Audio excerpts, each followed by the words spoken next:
Okay, welcome back. So in this video we're going to look at restricting your trade customers by certain items by using tags, and also setting a discount for your trade customer.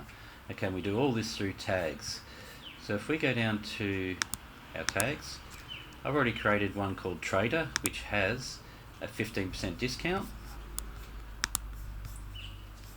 And I've also got some items in here I've just called items 1 and 2. So we're just going to use items 1 for now.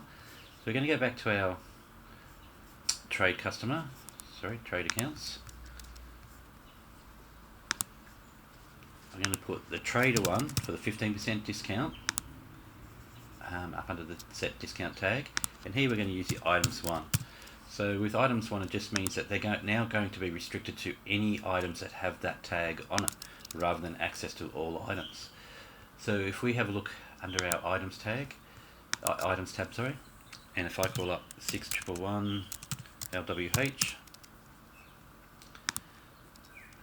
we go into that item, we go to where it says tags down the bottom here, and you'll see that I've already placed that items 1 in there. I've also done this on a couple of other items. So you do this with your backings, glass, mat board, any items that you want them to have access to.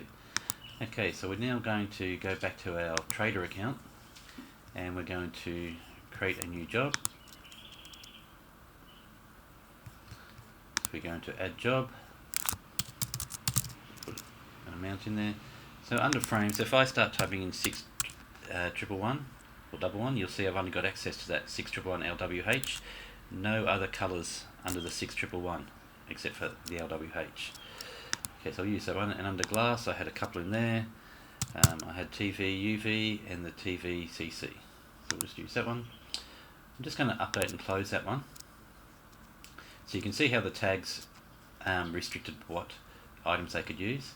So under here you can also now see that we've got a trader discount, and it does that 15% based on the price. Okay, so that would be their price that they pay to you. Okay, so I'll see you in the next video.